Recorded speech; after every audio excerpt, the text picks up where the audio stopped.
we meet, y'all. I'm Lady River, and welcome to Gaia Unveiled, the podcast on science for pagans and witches. Last time we tried to grasp the immense size of the solar system. This time it's a little more personal. How do we get more creatures?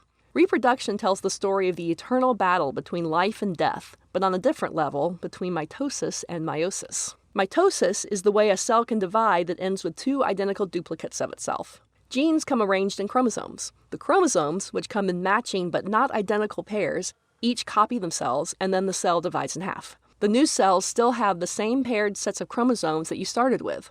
We call this being diploid, which comes from the Greek for double. Multicellular creatures like animals and plants use this process to grow, but single-celled organisms use it to create a small portion of oneself that will one day separate and live alone. In a way, these sorts of creatures never truly die. A piece of them, literally, continues to grow, to live on as what we inaccurately call children. When an amoeba splits, each daughter is it. If they could speak, they could tell us about the experience of every version of itself back to the very first amoeba. Some of these organisms, bacteria for example, do have some ways of shuffling bits of chromosomes between individuals, and occasionally chromosomes will trade genes between pairs before dividing, or the rare useful mutation would be passed along. But those sources of variation aren't very large or common, and so when this was the only way of genetic change, creation of new species went very slowly, even by geological standards. For example, this was how reproduction happened for the first 2/3 of the existence of life. Then some creature developed an innovation, meiosis. This process of cell division allows the chromosomes to copy and then separate from their partners and end up alone in the new cells, ending up with 4 cells with only half the original genes each, 1 chromosome from each pair.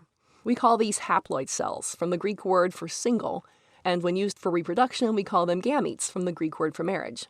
It always reminds me of Plato's story of when people had 4 legs, 4 arms, and 2 heads, and Zeus split people in 2, so now they search forever for their other half. But you Greek scholars and Hedvig fans will know about that already. Why would meiosis possibly be useful? Well, it can create cells that are very flexible in how they develop. Some fungi are quite innovative this way, but for our purposes, meiosis is most useful when combined with sex. Sexual reproduction comes in 2 forms, no pun intended. External, as when a fish lays eggs and another fish swims over them releasing sperm, and internal, which is part of what we celebrate at Beltane because that's what got us all here. Sex allows the gametes, the haploid sex cells, from 2 individuals to join, mixing the genes in the offspring in the way that the Xerox process of asexual reproduction simply can't provide. These offspring are entirely unique, allowing for quicker variation across generations. A child could theoretically have no chromosomal pairs identical to either parent, may look nothing like them, even though all their genes come from them.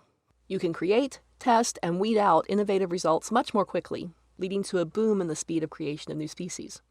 Sexual reproduction was good news for species and diversity, bad news for the individual. Once that body was finished, there is no other copy. You are unique, and now you are dead.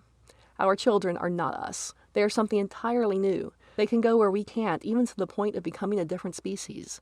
They will live in a world we can't imagine, with people we will never meet. When we die, we are gone.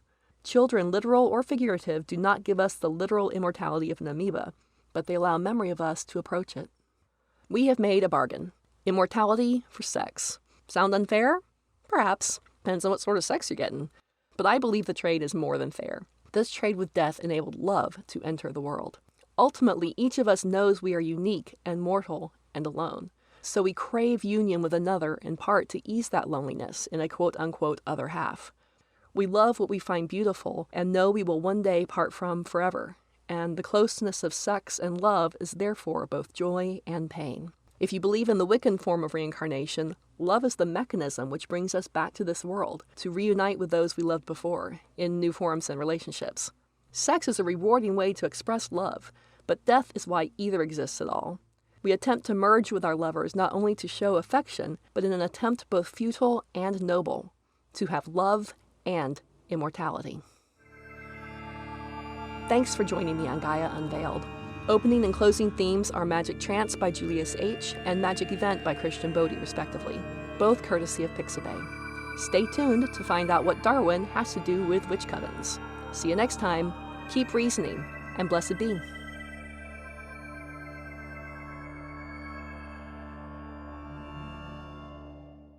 Hey again, real quick thing. If you liked this podcast, dropping a review in your podcast app is a great way to support the show and makes you 16% cooler than you already are. Or you can come geek out with us on the Gaia Unveiled Facebook page, or support the show at patreon.com/Gaia_Unveiled. If you can spare a few bucks a month, you get some nifty rewards, and I get a personal connection with you that helps me make the show even better. You can also find me on Twitter at LadyRiver8 or email me at GaiaUnveiled@gmail.com.